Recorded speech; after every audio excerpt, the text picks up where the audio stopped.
Presidente de Factum, Óscar Botinelli, buen día, bienvenido. ¿Qué tal? ¿Cómo estás? Bien, ¿y tú? Tu vida? Bien, trabajando, igual que vos. Bueno, Óscar, a ver, arrancó el gobierno y naturalmente, incluso ya te he leído y te he escuchado, has estado en otro sitio haciendo tu análisis, tu aporte, pero más allá de la línea general que este acontecimiento despierta, a mí me gustaría una referencia que a lo mejor sirve para transitar por ahí, acerca de este último acontecimiento que tiene que ver con el desencuentro entre la OPP, las empresas públicas aún gobernadas por el ahora partido de la oposición, etcétera. ¿En qué lectura puede leerse eso? ¿Cómo debe interpretarse y cómo debe entenderse? Bueno, en primer lugar, esto tiene mucho más claves. La primera es que, si bien nunca fue inmediata la transferencia de los entes autónomos a servicio centralizado, normalmente los gobiernos se preocuparon en los primeros días de tratar de renovar el Banco Central y el Banco República, cosa que este gobierno no lo hizo. Pero aún en la transición más grande de todas, que fue del régimen militarista a el régimen institucional, los entes autónomos, no me he fijado, estoy manejando de memoria, deben haber quedado designados hacia fines de abril. Es decir, durante 2 meses siguieron los que estaban nombrados por los militares, concretamente el gobierno como presidente de Gregorio Álvarez. Uh-huh. Ocurre que tampoco hubo ningún episodio como este, en el sentido que este es un episodio en que, por un lado, el actual gobierno, siendo oposición durante 5 años, cuestiona permanentemente los aumentos de tarifa y hace una campaña electoral de reducción de tarifas, el compromiso de reducir las tarifas. Uh-huh. El Frente Amplio, a su vez, ya hace más de un año que había resuelto no aumentar las tarifas y los anuncia en el mes de junio. Entonces, se da un cruce en que... un poquito menos de un año, ¿no? En junio fue el anuncio. Sí. La decisión es tomada unos meses antes, uh-huh, ¿no? Que llegaron a la conclusión, pero un anuncio que comprometía al Frente Amplio aún en caso de retener la presidencia. Sí, se entiende, claro. No se sabía quién iba a ganar la elección. En junio estamos hablando antes de las internas, que el Frente Amplio anuncia eso. Y la oposición no dijo nada, entre otras cosas, porque estaba a favor de no aumentar tarifas.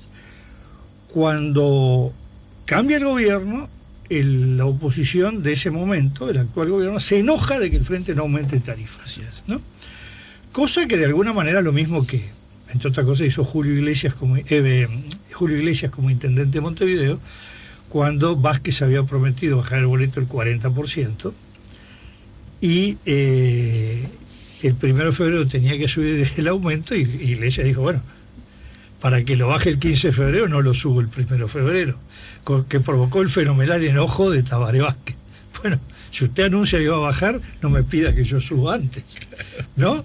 Porque entonces, al final, como Vázquez llegó en el momento mágico, le sirvió a Vázquez para decir que había cumplido la rebaja del boleto, porque como Iglesias no lo había subido, él fijó el precio al que debería haber puesto Iglesias y lo puso lo suficientemente alto para que se cumpliera la promesa. No, el boleto estaba a 205, probablemente iba a aumentar a 220 o 30. Él dijo, como se sabe, Kutz había reclamado 260 y pico.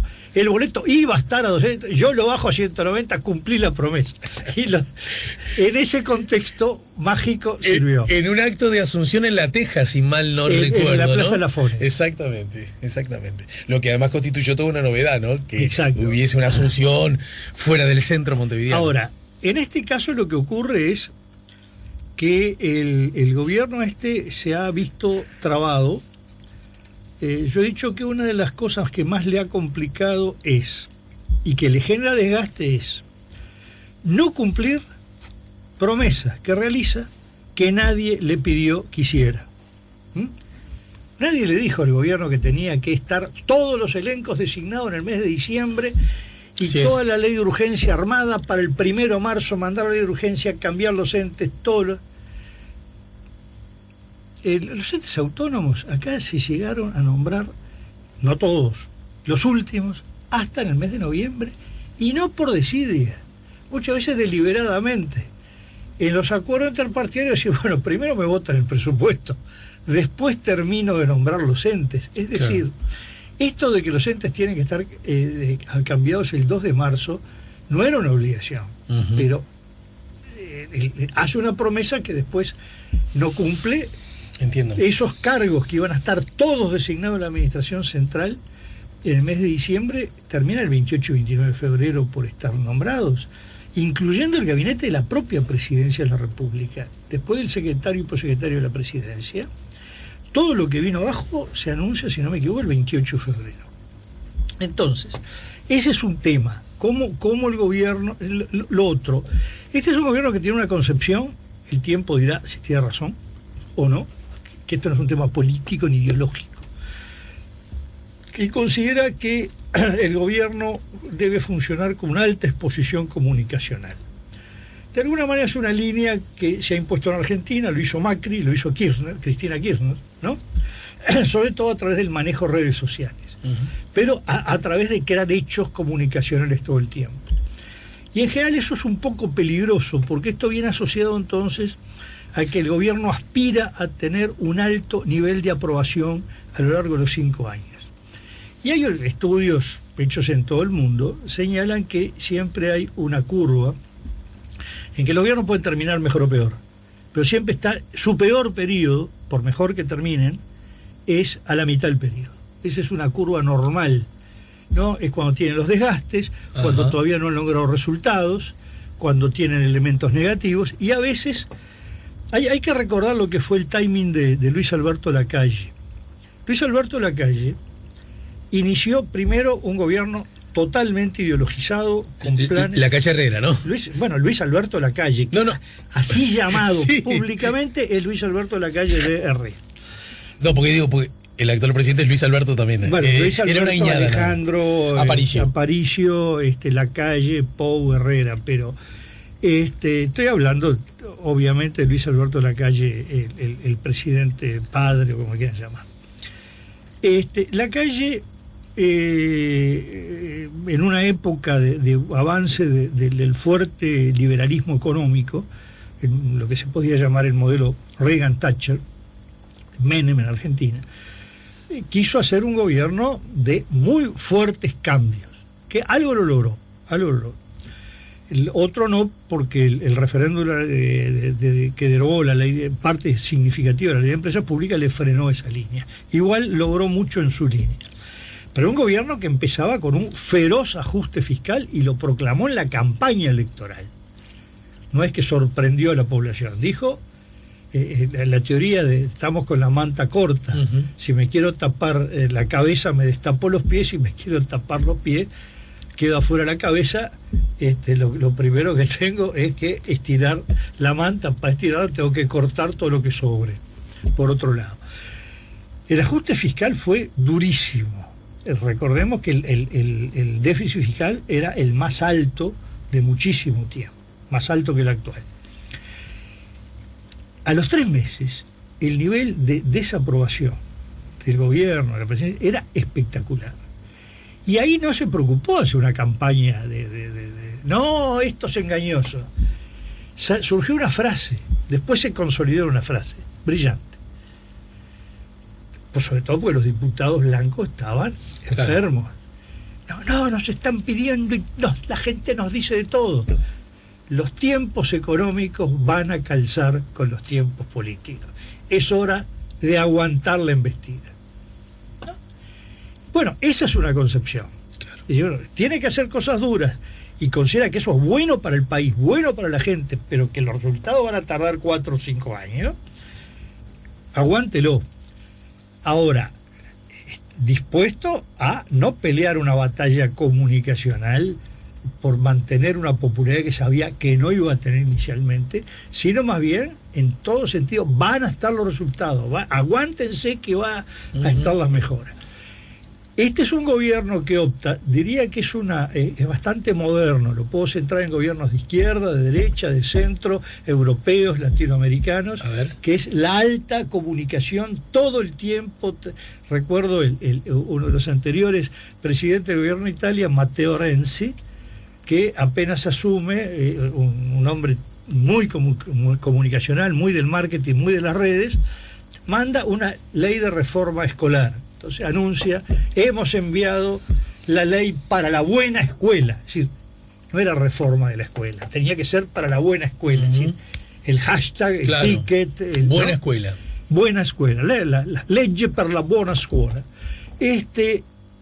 Y yo creo que el tiempo dirá si es correcto o no. Hasta ahora yo diría que en realidad, pese al costo fenomenal, la inversión fenomenal que hizo en esto Cristina Kirchner y Mauricio Macri, a ninguno le funcionó este nivel alto, que llega un momento que si uno está todo el tiempo escuchando los máximos decibeles, llega un momento que no oye. Ajá. Eso es en la música, es en la conversación, es en todo. Entendido. ¿No? Sí, sí. Entonces, creo que ahí hay un problema.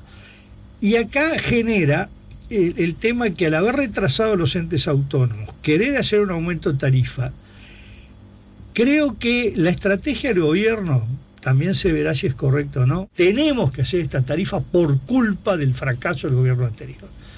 El tema que es una jugada riesgosa, y por eso hacer los aumentos ya, porque dentro de 15 días la culpa va a ser nuestra, dicen en el gobierno. El tema es que no me queda claro que esto sea una línea que logren buenos resultados, porque para la gente el tarifazo va a ser dado por este gobierno. Sí, le echan la culpa. Obviamente van a estar los fanáticos de un lado, de los otro, fanáticos del otro, pero eso ya sabemos lo que van a pensar. Bajo cualquier circunstancia siempre. Bajo cualquier circunstancia, ¿no? Sí. El país se puede estar ahogando y él dice, agua, yo no la veo, ¿no? Claro. Y el otro está en la mayor sequía, y ya este gobierno que nos inunda. Bueno, dejemos de lado a las dos barras bravas que son muy además, numerosas en este momento. A propósito, ¿representan, justamente esa es la pregunta, qué porcentaje de unos y otros? En general son minorías, son ruidosas, pero en este momento, pero marcan climas. Este es un momento que hay del lado del ex gobierno del Frente Amplio, un colectivo colectivos de militantes sociales, militantes políticos altamente crispados, ¿no? Que prácticamente como si le hubieran estafado la elección. Y contribuyó mucho ese final cabeza a cabeza, ¿no crees? Sí, pero contribuyó todo porque que no creían jamás que podía ocurrir. Ese vicio no existe, que el Frente Amplio pierda el gobierno. No era un tema numérico, era un tema de que eso no podía ocurrir. No, la gente no va a ser tan idiota de no darse cuenta con los beneficios que tuvo, que tiene que seguir votando esto. ¿Cómo va a votar otra cosa? ¿No? Claro, entonces, claro. No. Una cosa es que se enoje, una cosa que diga que duda. Y del otro lado se nota otro grupo con una idea revanchista, ¿no? Los borbónicos que acaban de echar a los bonapartistas, a los napoleónicos, ¿no? A venir a tirar abajo todo lo que venía antes, con una crispación fenomenal. Y estas dos cosas se están dando cuando las dirigencias no apuntan a eso. Los discursos de Mujica, de Lucía Topolanqui, no van por ese lado. El presidente de la República, precisamente todo lo contrario, que fue gran parte lo relevante, el discurso del 1 de marzo. Esto no es una refundación, acá no es sustituir medio país por otro medio país. Es decir, lo hizo en la campaña electoral y lo está haciendo ahora, el poner calma, tolerancia, diálogo. Es decir, no hay responsabilidad de ningún lado de los máximos dirigentes, pero son cosas espontáneas de la gente. Además, generalmente, cuanto menos responsabilidad tiene la gente, más fanática se pone, ¿no? Ahora, volviendo a esto. El tema es que además el método usado, es decir, la carta del director oficial de planeamiento está fuera de todo parámetro institucional, ¿no? Aparte de que sea totalmente agresiva, dando órdenes el director de la Oficina de Planeamiento y Presupuesto a entes que son autónomos. Puede pedir datos y le puede contestar los datos, ya los tiene, cosa que también es verdad. En medio, obviamente, de un contexto político, de un juego político de ambas partes, ¿no?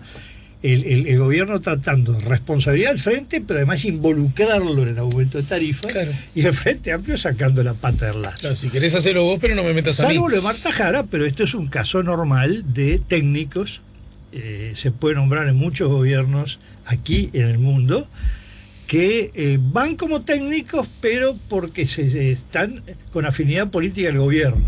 Después que ese gobierno cambia, son técnicos y yo no estoy comprometido con el gobierno pasado y de repente capaz que sigo, no estoy diciendo el caso de No, entendidísimo. sino otros casos que he visto.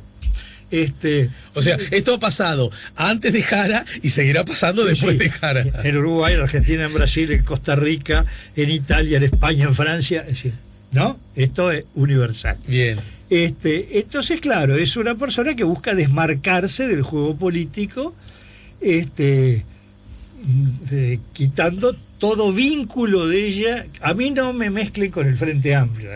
No es solo el tema de ANCAP.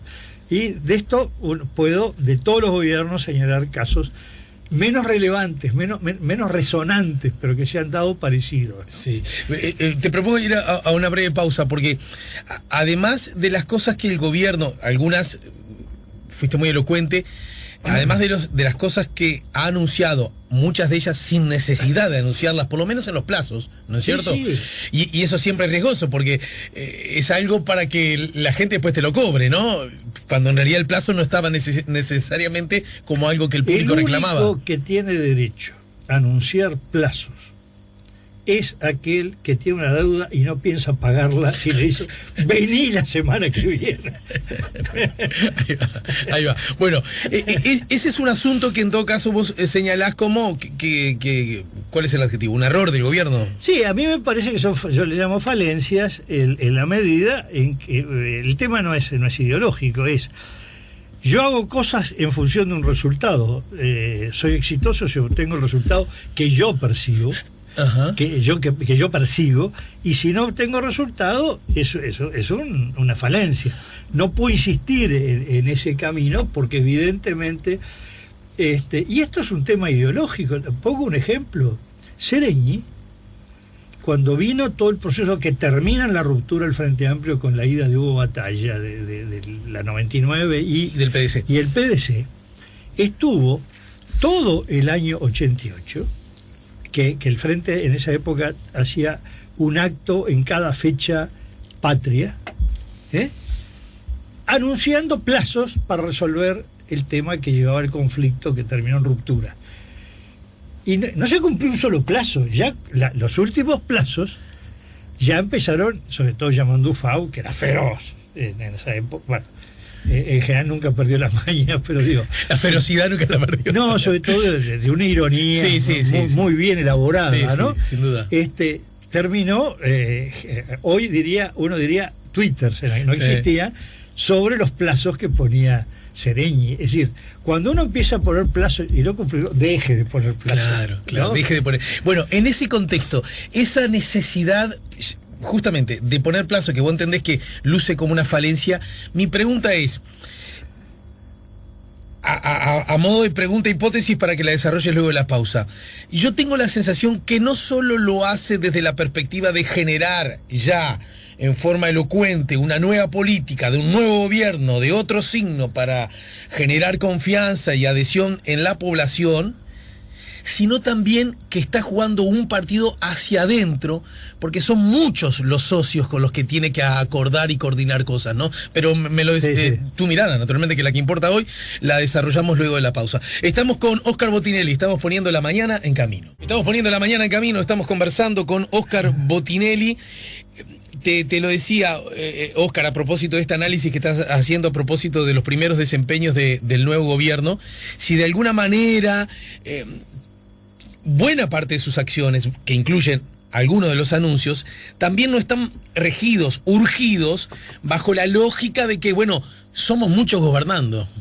Bueno, el problema es yo lo he señalado ya en muchos lados, lo he escrito desde un ángulo académico, que aquí hay un problema complicado. Primero, es muy complicado el mal manejo de las palabras. Es El mal manejo de las palabras lleva a que yo a una palabra le doy un sentido y otro le da la misma palabra otro sentido. A ver. Y el término coalición en Uruguay se está usando para un fregado y un barrido. Una, que el periodismo, incluso colegas, siguen hablando del Frente Amplio como una coalición. Claro. Que a esta altura es un disparate mayúsculo.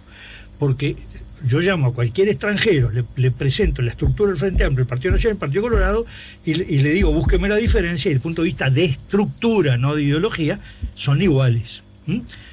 Más aún, el célebre historiador Göran Lindahl, que escribió el libro sobre Valle, en sueco, yo tuve 2 largas charlas con él, una en Suecia y otra en Montevideo, y no logré convencerlo que el Partido Colorado era un partido. Estamos hablando hace 30 años. Él incluso escribe en su libro sobre la Federación de Partidos Colorados. Él consideraba que el Partido Colorado era una coalición de partidos diferentes. El vallismo era una cosa, el riverismo. Eso por la fuerte fraccionalización, digamos. Para cada fracción era un partido, claro, aparte. Lo otro era un invento. Entiendo. Bueno, entonces, la realidad uruguaya es que esos son partidos. Y por otro lado, a ver, hay que entender que esto, la calle Pou y el Partido Nacional, o por lo menos su sector, arranca. Yo he visto periodistas diciendo una coalición que trabajó 5 años. No es correcto. La calle Pou no tenía una idea de coalición y no está mal. Es decir, acá hay que entender. No, pero no es cierto. ¿Quién puede decir eso? No, salió un artículo en un diario sobre eso. Lo que hay que entender es esto. Estar a favor o en contra de una coalición o de un gobierno monopartidario es una decisión política que no es ni buena ni mala. Perfecto. No hay juicio sobre eso. Entiendo. La calle Pou, ayudado por encuestas de los colegas que daban que el Frente Amplio y el Partido Nacional estaban igual a igual, cosa que era el rechine con las nuestras. Solo Factum dice que el Frente Amplio está por encima del Partido Nacional. Es obvio que terminó 39-28, aunque perdió como en la guerra el Frente Amplio, pero sacó el 39. También el Partido Nacional retrocedió, aclaremos. Sí. Y hasta un poquito el Partido Colorado. Mínimo, pero... Sí, pero la relación de los dos. No, lo digo porque el único que creció fue Cabildo Abierto, que no existía. Sí. No, y el PERI. Bueno, sí. Y el Partido de la Gente, que no existía. Sí. Lo cierto es que en la calle Pou tenía una idea de un gobierno de Partido Nacional que se iba a apoyar en los otros, pero el frente lo sacaba el Partido Nacional. Larrañaga tenía una idea más coalicionista. Yo cito últimamente un trabajo muy bueno de un historiador, doctor en historia, Daniel Corvo, blanco, claro, que ocupó cargos políticos, pero que no está en la militancia precisa, sino más en la academia. Se acaba de doctorar hace unos meses, con un gran trabajo sobre la construcción de los pactos políticos que dieron de alguna manera crear esta democracia uruguaya hace un siglo. Hizo un trabajo llamando sobre 2 bases. El Frente Amplio no pierde por sí solo y no lo derrota solo el Partido Nacional. Y no se gobierna si no se da la señal de que va a haber una coalición que gobierna. Entonces, eran 2 concepciones que empieza a volcarse cuando aparece el 28 de mayo Sanguinetti y junta a la calle con Larrañaga. Claro. A la calle Pou con Larrañaga. Aquella famosa foto de encuentro. La foto del despacho de la noche o la tardecita del 28 de mayo. Y ahí empieza el concepto coalición. Ahora, el Partido Nacional y la calle Pou, a la palabra coalición le dan el sentido más de lo que fue el gobierno, sobre todo de la calle Herrera, que era un partido mayoritario dentro de los que apoyaban el gobierno, apoyado en los otros partidos. En este caso, además, ni siquiera fue en otro partido. Al principio fue todo el Partido Colorado, después fue el grupo Jorge Valle, el de Pacheco Areco, pero Sanguinetti se fue en el segundo año del gobierno. Pero gobernaba el Partido Nacional auxiliado por todo o parte del Partido Colorado. Y ahora, en general, tiende a verse, y se nota en toda la simbología, el lenguaje gestual, que el Partido Nacional se siente el partido de gobierno. y siente que los otros son los partidos socios del gobierno. Lo que claramente expresaron Sanguinetti y Manini cuando se reúnen ya para dar un gesto fuerte es que coalición es otra cosa. Cuando hablaron de una mesa. De una mesa, exacto. Que hay señales desde el gobierno de que no se va a instalar la mesa. Aclaremos. La mesa no quiere decir que en la torre ejecutiva se pone una mesa con taquígrafos, secretarios, micrófonos, para que los partidos discutan entre sí. Una de las mesas más fluidas, famosas e importantes, era cuando se reunían todas las semanas, de noche, en la residencia de Suárez, Julio María Sanguinetti, Wilson Ferreira Aldunate y Liber Seregni, y Enrique Tarigo, que cumplía la doble función de vicepresidente de la República y secretario general del Partido Colorado, para analizar, en un momento que no era ni coalición de gobierno, pero era así, se llamaba una concertación, para el hacer la transición que se venía del régimen militarista a sentar una reinstitucionalización del país, una redemocratización, como se dice. Y no discutían una ley de 457 artículos, a ver si lleva como punto y coma el artículo 222. No, era, en esto, vamos para acá, para el otro lado, o entre las dos puntas, ¿por dónde? ¿Dónde nos ponemos de acuerdo? ¿Dónde hay consenso? ¿No? Después de lo cual, bueno, vengan los políticos que están más en el tema a ver cómo se traduce eso. Vengan los técnicos a traducirlo en un proyecto de ley. La ley de urgente consideración empezó al revés. Es una ley que redacta el equipo de la presidencia, en principio representativo del Partido Nacional, que toma el programa del Partido Nacional, le agrega cosas, no toma las cosas que fueron excluidas en el compromiso por el país. Pero eso a mí me resulta muy curioso. Después hablamos de eso, porque ese es otro tema, el técnica de negociación.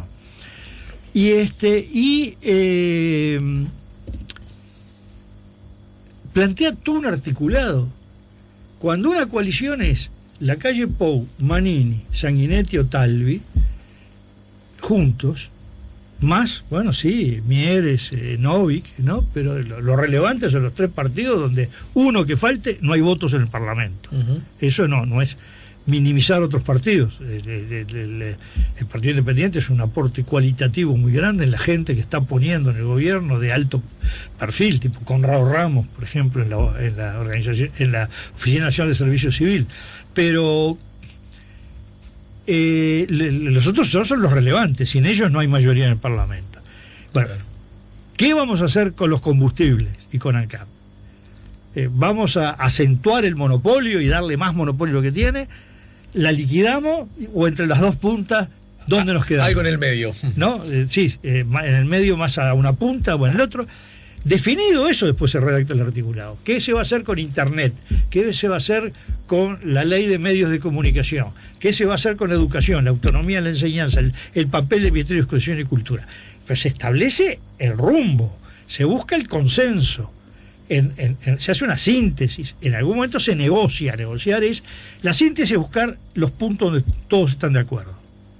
El consenso, lograr cosas que básicamente todo el mundo puede acordar. Negociar es decir, bueno, yo no me es tan vital tal tema, pero no me gusta, pero lo concedo si vos a su vez concedes este otro que para mí es vital. Es decir, puede ser síntesis, puede ser consenso, puede ser negociación. Y una vez que se llega al acuerdo político, viene la parte de la redacción. Sí. No se hace una ley la ley se hace cuando es un partido que gobierna, dice, esta es mi ley, socios, dígame qué cosas hay que corregir, qué es lo que está ocurriendo. El tema es que eso lleva a mucho más cortocircuito. Lo que yo creo que se define en estos días y en estas semanas es por dónde va a ir el gobierno desde el punto de vista de su arquitectura, de su estructura. Va a ser un gobierno monopartidario el Partido Nacional, apoyado en socios, básicamente el Partido Colorado y Cabildo Abierto, que sumados es mayoría en la Cámara de Senadores y en la Cámara de Diputados, o es una coalición de estos 3 partidos más otros 2 que suman 18 votos en la Cámara de Senadores, 56 en la Cámara de Diputados, mayoría absoluta de los 2, pero que elaboran en conjunto, no que uno elabora y el otro le dice sí o no.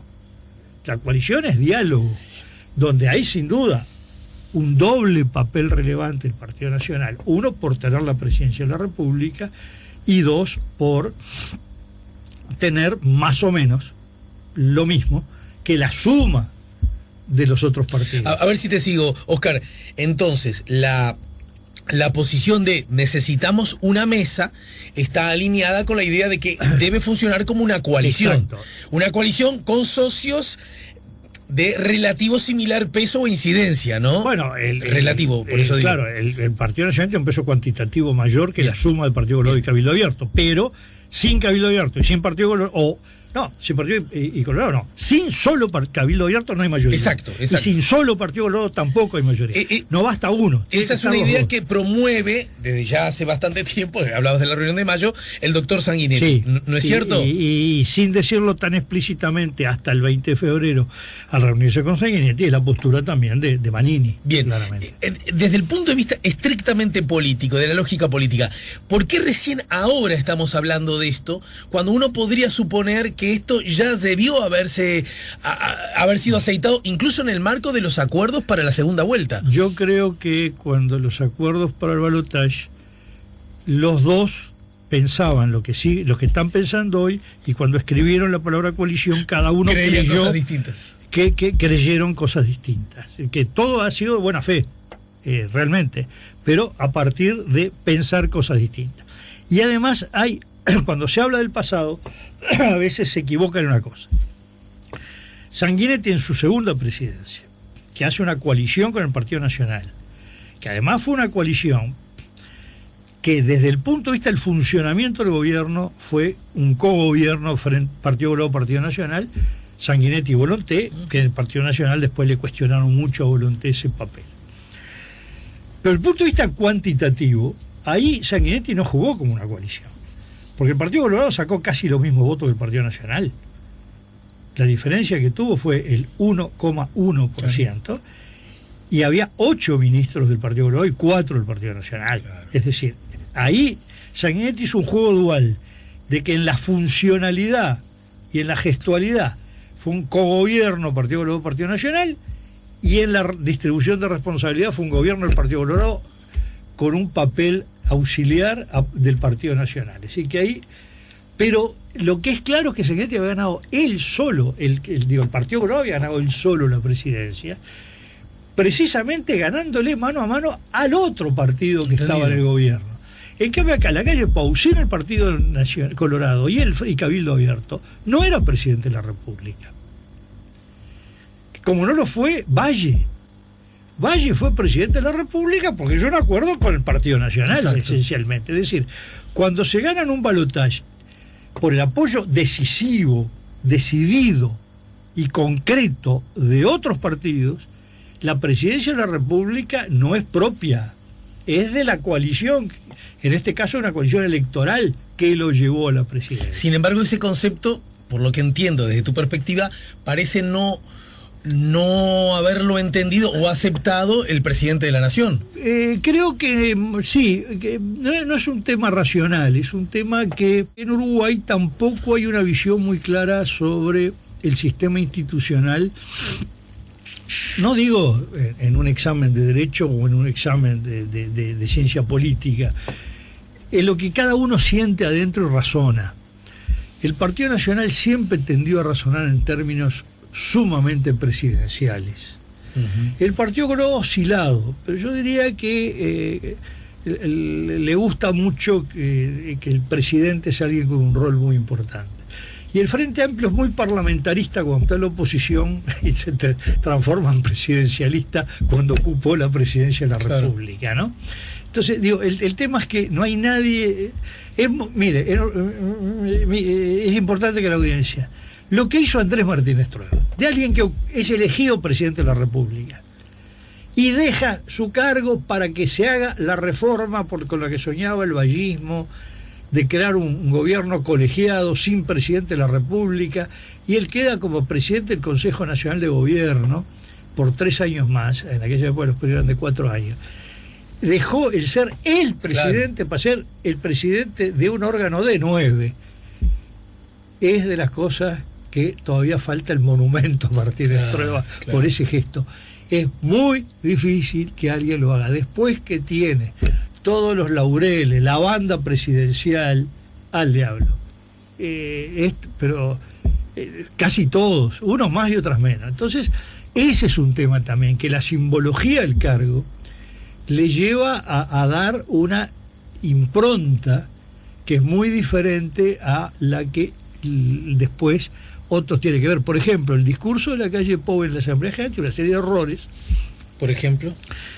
Pero que podemos señalar de todos los 1 de marzo, casi todos, hay algunos que no.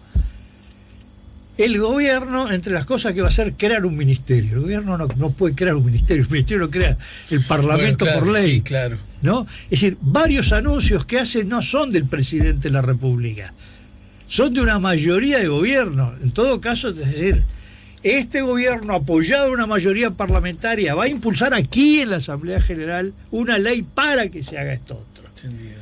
Y se habla como si fuera el presidente. Esta lógica a veces no es entendida, sobre todo por los que vienen fuera de la política.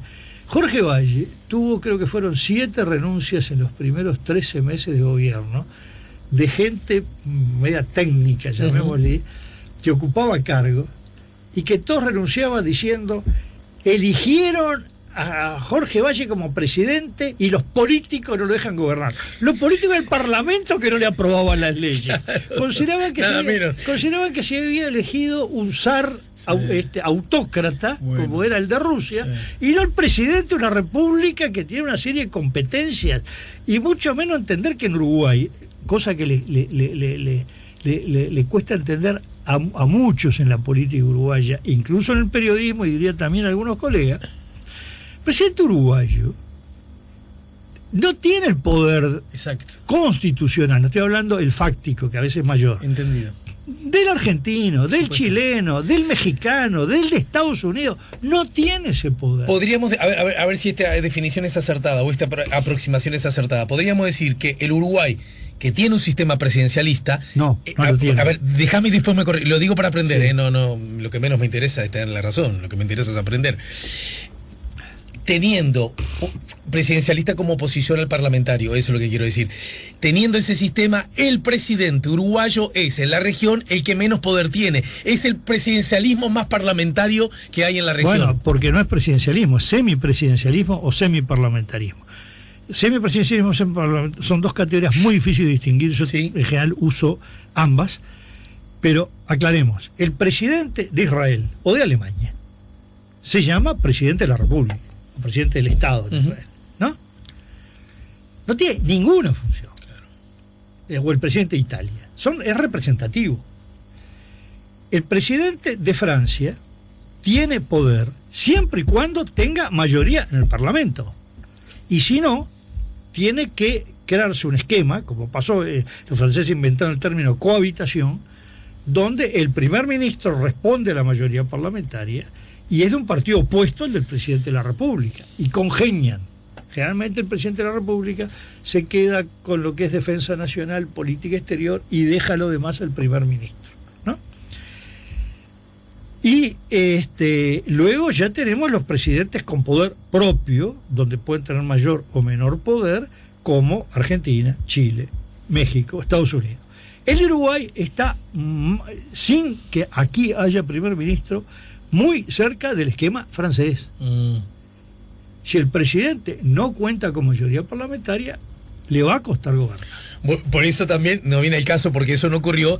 Era muy frágil aquella propuesta de vóteme a mí que hacía Daniel Martínez, y que en su momento la hizo la calle Herrera, en el sentido de que yo, sin tener mayorías parlamentarias, voy por mí mismo y por mi investidura y el poder que me da la presidencia, poder gobernar con relativo éxito, ¿no? Daniel Martínez, sobre todo las definiciones de fondo que hacen el debate con la calle Pou, llega ya más allá, no solo que podía gobernar sin mayoría parlamentaria, porque el debate se hace cuando ya estaba el Parlamento elegido, y el Frente Amplio tenía 42 diputados en con una mayoría de 50, le faltaban 8 diputados para la mayoría y le faltaban 2 senadores, ganando la presidencia le faltaban 2. Exacto. Pero además dice que entre el programa del Frente Amplio, que es esa bancada que ni siquiera es mayoría, el que decide es el presidente. Y estaba hablando en materia de impuestos. Entonces el presidente lo que puede mandar la propuesta, pero el que decide es el Parlamento. Es decir, ahí Martínez hizo un doble error, porque diría que eso no lo puede decir ni en Estados Unidos, donde el presidente tiene un poder que no tiene acá. Es decir, quería gobernar con un partido que no tenía mayoría, pero además sin hacer caso a ese partido. Ahí llevó el presidencialismo, yo diría, a una cosa más de visión más autocrática, que es una visión muy, muy simple. Yo escribí algunas veces el artículo diciendo, cuidado, no se elige un emperador. No estoy hablando de esta... No, entendido. Hablando mucho antes. Porque la gente dice, ¿qué va a hacer fulano el presidente? Pero se eligen 99 diputados, 30 senadores, un presidente y un vice. ¿Qué creen? ¿Que va a ser fulano todo? Sin embargo, lo dijiste al pasar también desde el punto de vista de la simbología, representa cosas para los ciudadanos, ¿no? Sí, representa más de lo que debería representar, y eso es peligroso.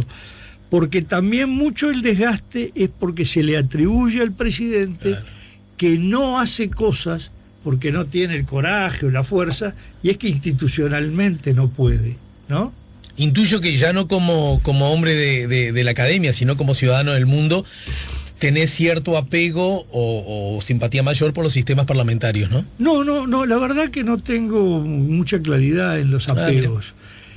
No, pero a veces uno en la vida prefiere una cosa que en otra, yo en general, ¿no? tuve más apego al sistema parlamentario, pero estoy viendo también sus problemas. Fíjense que Israel acaba de elegir un nuevo parlamento este domingo, repite con muy poca variante la insuficiencia de poder formar un gobierno estable en respecto a las elecciones del año pasado. Bueno, España, con todo lo que ha pasado. España, ¿no?, estuvo larguísimo tiempo con 3 elecciones el mismo año, con lo que le llaman gobierno en funciones en el parlamentarismo, es decir, un gobierno que administra pero que no puede impulsar gobierno, larguísimo tiempo, primero con Rajoy y después con Pedro Sánchez.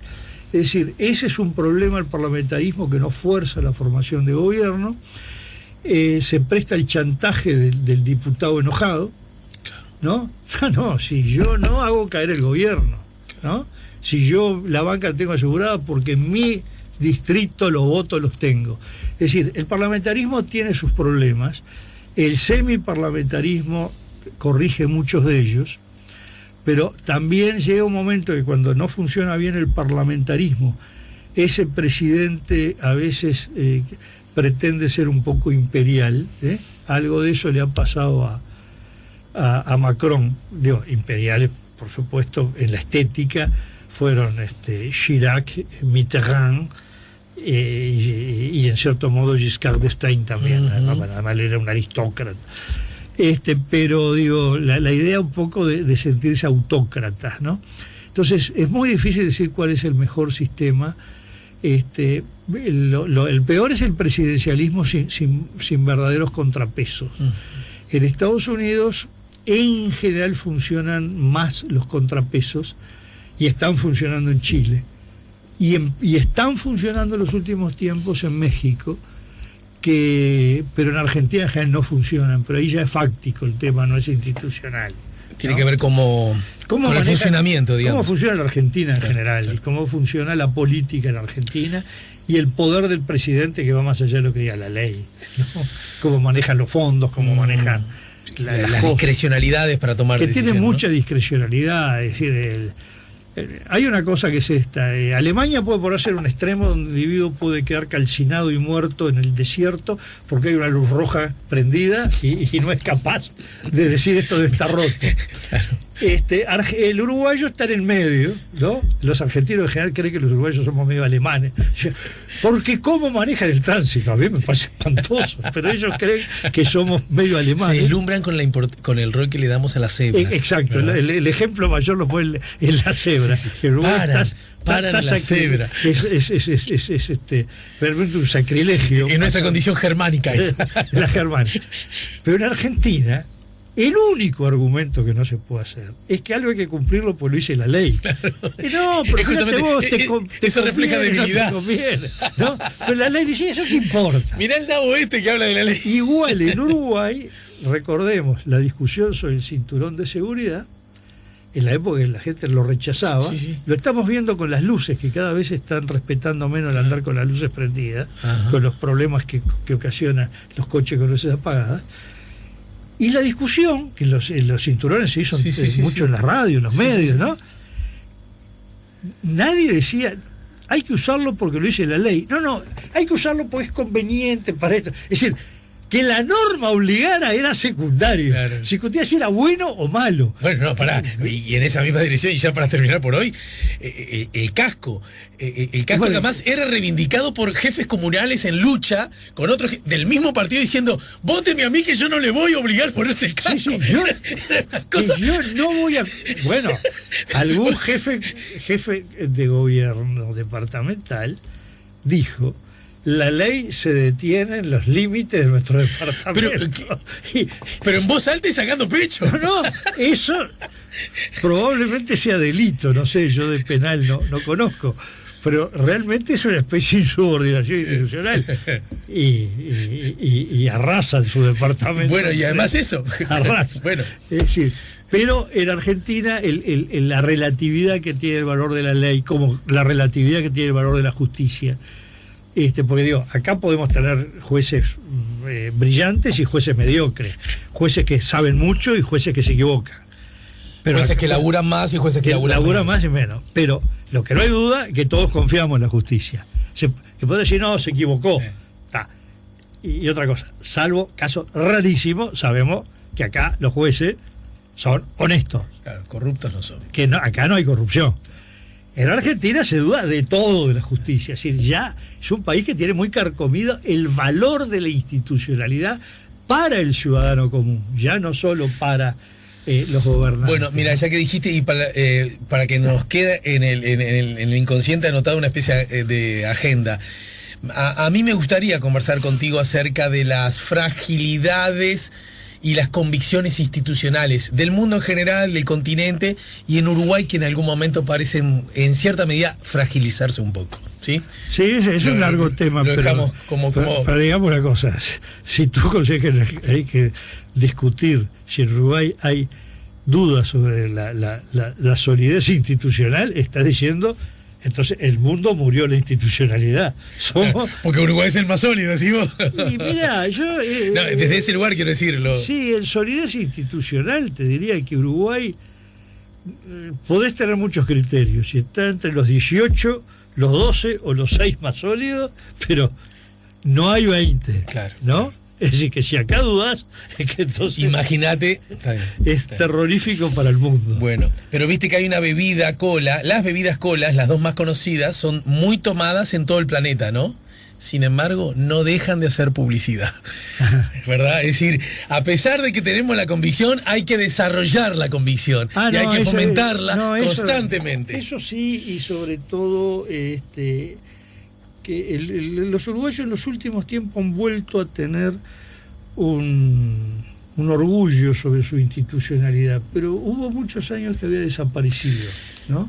Uh-huh. Lo hubo, por supuesto, cuando se restableció la institucionalidad y en los años siguientes, pero después no.